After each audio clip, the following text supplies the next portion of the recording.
मान्छेले केरा त्यत्तिकै काटेर फाल्छन्। केराभित्र पनि खाने चिज हुन्छ भन्ने कमै मान्छेलाई थाहा छ। यहाँ एकजना भाइले केराका लोकता निकाल्दैछन्। हेरौँ के निकाल्छन् त्यसबाट।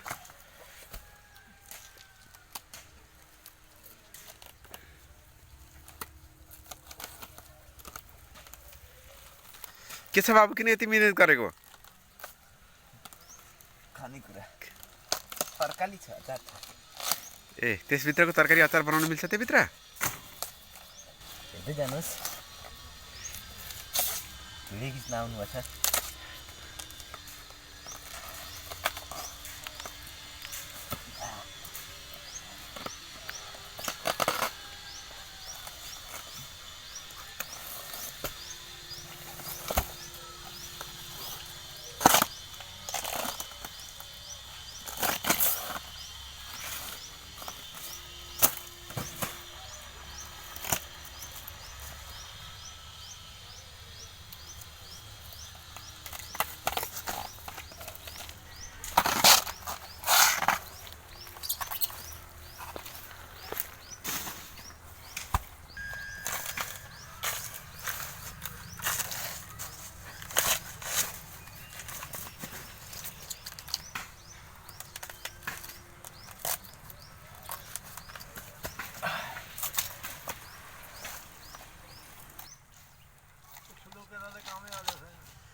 अब ठुलो केरा सानो केरा सबै यसरी ढलिसकेपछि बोक्राहरू तानेर गुदीलाई ख्याल गरेर भाइले चाहिँ लोक्ता निकाल्दैछन्। यसरी लोक्ता निक्लिन्छ र लोक्ता ठाउँमै चर पऱ्यो भने सर्रै आउँछ।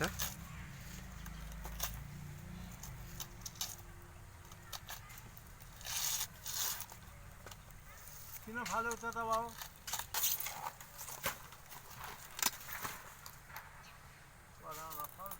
यसरी सानो सानो बन्दै जान्छ, चिल्लो चिल्लो बन्दै जान्छ।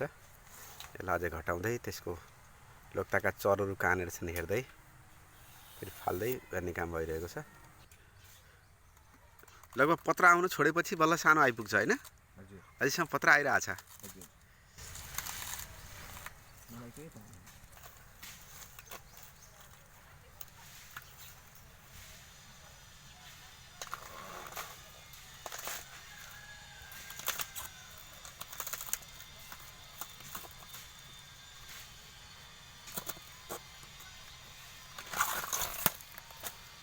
यसरी लोक्ता निक्लिने क्रम जारी नै छ, निकालिराखिएकै छ।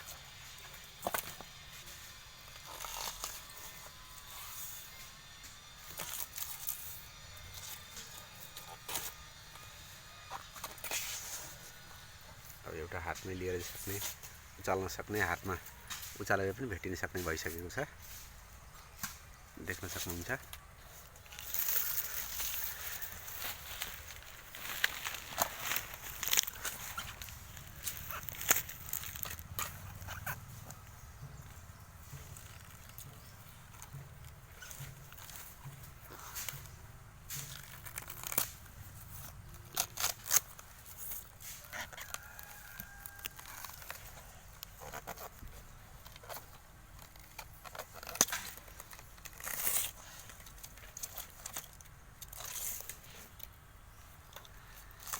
एउटा मुठीभर लिने लट्ठी जत्रै बनिसकेको छ।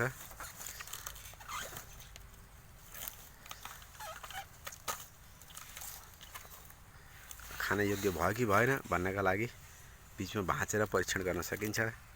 जब भाँचिनेवाला हुन्छ, जब भाँचिन थाल्छ अथवा यसको बोक्रा निक्लिन छोड्छ, तब यो खाने वस्तु गुदी भयो भनेर बुझ्नुपर्छ।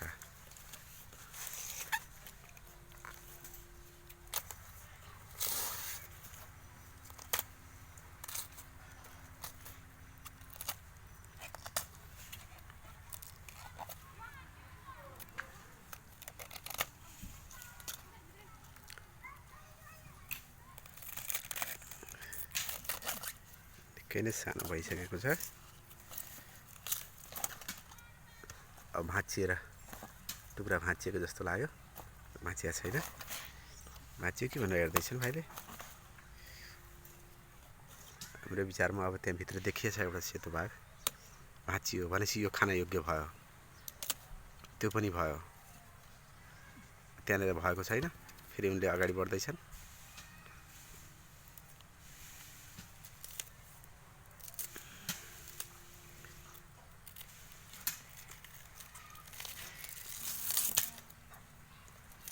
ठिक यताको भाग छुट्याइदिएर उता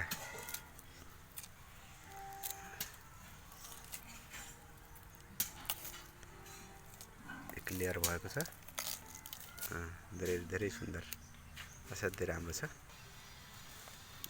ल अब यसरी अब सबैलाई लिएर यति जति जम्मा भयो। यता देखाऊ, यता देखाऊ त भाइ। ल यो भाइले पनि दङ्ग परेको छ नि यो खान्छन् भनेर। अब यसलाई हामीले अचार काटेर चना बनाएर खान्छौँ। माटो लागेको छ भने त्यसलाई पखालेर चट्ट बनाएर राख्ने, यस्तो देख्न सकिन्छ।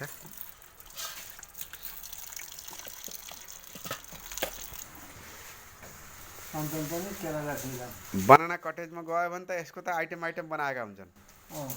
के बनाउँछन् केराका सुइरा तामा जस्तै देखिँदो रहेछ नि त। ल आँसी पखालेर ल्याऊ।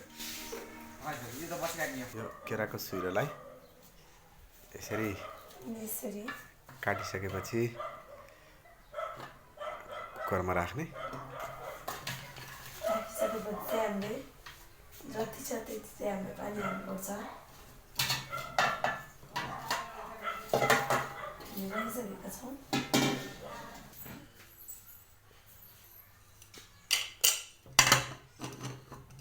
सुइरोलाई उपयुक्त भाँडो तपाईँ कुकर अथवा दिउरी अथवा जुन हुन्छ बसाउन सक्नुहुन्छ।